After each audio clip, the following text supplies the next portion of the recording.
Hey, hi, it's Meredith. I'm here with our message for Friday, the 25th of September, 2020. We're using Lightseer's Tarot for our message today. Don't forget to check out the daily love reading on the Instagram feed. Everything's linked for you in the description box below.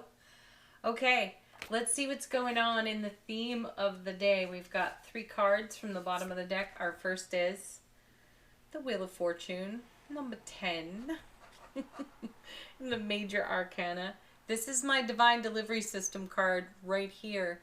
Wheel of Fortune has some touch of karma and destiny on it. I prefer to think of it as coming into alignment with. So we're coming into alignment with some of our own karma, some of our own destiny.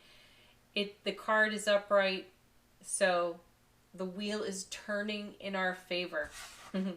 This card is confirmation for us, really, of all of the amazing spiritual journey work that we continue to do. So we've made plenty of space on our foundation for whatever it is that's being served up here on the wheel. So coming next, coming with that is the Ace of Cups. What's the Wheel of Fortune delivering, you ask? Well, there it is. A divine and cosmic gift of pure, raw, overflowing love, joy, bliss, and happiness. All aces are fresh starts, new beginnings.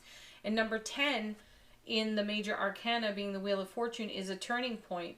Traditionally in tarot, this card is indicative of, the wheel is indicative of turning inward for a deeper spiritual journey, exploring the inner landscape. And what better energy to do that in than the Ace of Cups? The Ace of Cups, though, is also a divine gift of love.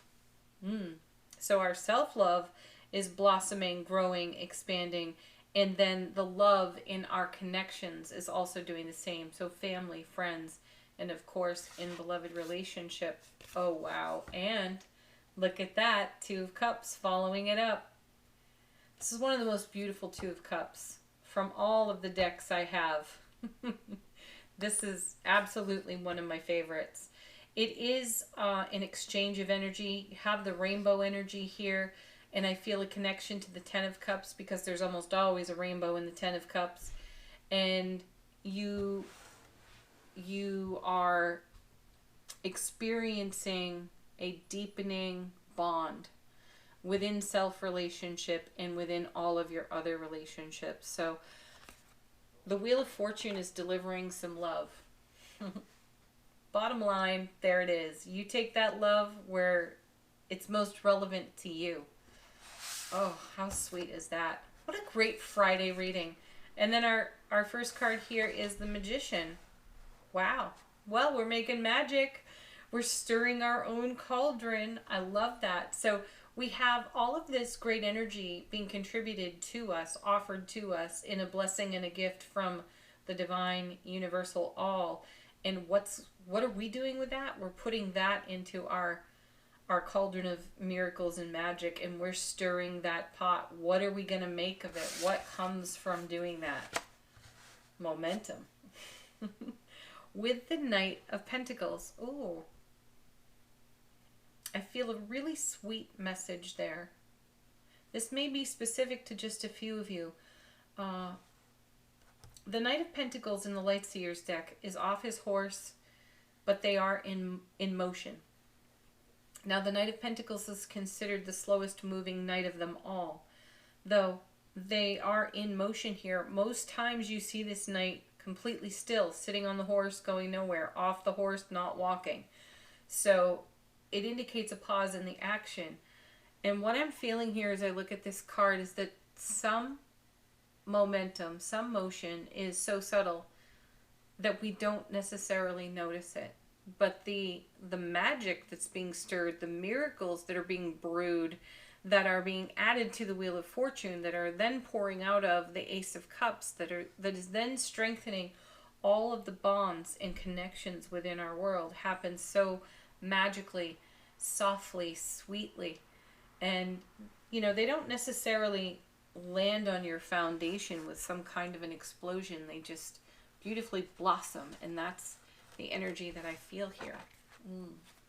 Sometimes I sense that when we all consider what it is to manifest, to work with the divine all, and bring something into fulfillment, creation, making something tangible, real, that we can put in our hands. I sense that perhaps we've been taught, or it has been modeled for us, that should all happen in some dramatic way. But if you really take a moment to contemplate in hindsight all the magic and miracles that you've created, you'll notice that many of them have happened in a subtle way, a quiet blessing that results in a really great happy dance. Okay, coming next. Oh, hey, here he is. Yeah, because that kind of thing is worth allowing for. Now we have the Emperor down on the table. So where are we going with this beautiful energy? We are magically, miraculously, slowly, subtly, profoundly going right to the Emperor. Now he has shown up in so many of our readings in recent days. And here he is one more time. He represents direct Aries fire. You know, he doesn't mince words. He doesn't have, he's got no verbal clutter. He's going to tell you like it is. And he has so much to offer. He gets called the know-it-all in tarot. I call him the experienced-it-all. And it is from his experience that he has so much wisdom to offer. And he represents us here. This isn't the first time we've done this. This isn't the first time we've experienced this kind of blessing. And we are in a level of self-mastery with it at this time, so that we can sit relaxed like this Emperor, because we know that this momentum is taking care of itself. That we also know that by remaining centered, grounded, and in our heart, on our foundation, that kind of contribution is really powerful to how the wheel turns in our favor. So, he shows up in the middle of the reading again. He is the focal point here. He and that Ace of Cups are definitely the focal point. And then we have the Moon. Well, what's better than an Emperor but an intuitive Emperor? Something of the unknown becomes known, and it comes in a subtle, quiet way for us. This message has shown up in the cards day after day, encouraging us to listen to and follow our inner guidance. However it is you perceive your intuitive gifts, however they come to you, whether you're an empath, a clairvoyant, whatever it is that your skill, your intuitive skill is, pay attention to that, because it is adding to your vast experience and giving you a lot to take action with. I like it. And then we have, look at this, Strength. This card in this particular deck is so beautiful. And another thing that I'm noticing here, I just was speaking about how some of our manifestations blossom softly, quietly. They're subtle yet profound. And I feel the subtle and profound in this particular card. You know, she's got half of a lion's face, and then we have the lamb here. That lamb is symbolic for me of just that soft energy I'm talking about. We have fostered out of our wisdom the strength to have patience for allowing. I know that when we talk about having patience, for some of you, there is an essence of frustration just for hearing the word. Though when you add allowing to it, allowing is part of the taking action. It's not a passive word, and it's not a passive energy.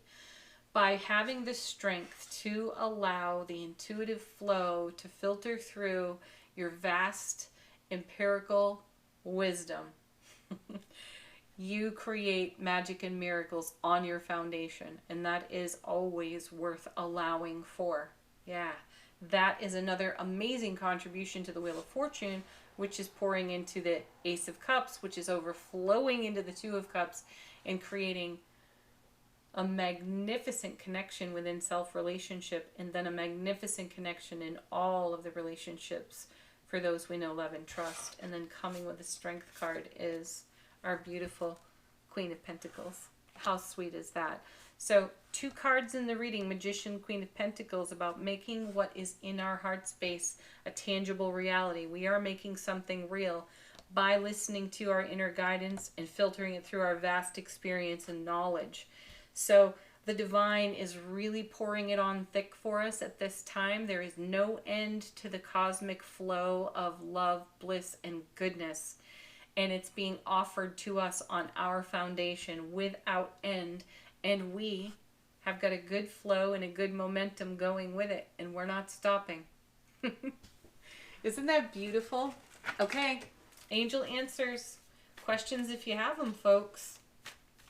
These cards can confirm what's already here in the reading or something altogether different in your world. Our first is recovery. I love this card. It's an invitation to do some hindsight, reflection, contemplation, and have an appreciation for just how far you've come. And then we have trust. Trust yourself. The universe has your back. Your guides and angels are there too. Oh, look. Yeah, big happy changes showing up again for us. You know that's my favorite card, right? In this deck. Yeah. Next. Oh, sweet. I'll give you a guess. One guess. Yes, you're right. Emphatically. It's that card. Okay. Well, if you asked a yes, no, there it is. And our affirmation from the universe has your back. I'm unapologetic about what I desire. Yeah. And trust that what I focus on will grow. Yeah, well, don't you know it? You have the Magician here. You have the Queen of Pentacles here. You have the Trust card here. And you've got the Emperor in the middle of it all. And you've got all this love flowing to you, through you, and then out into your broadcast. How sweet is that? Happy Friday, everybody. Have a beautiful day. Thank you, as always, for watching. Peace, love, laughter, happiness to each and every one of you. Namaste, my friends. See ya.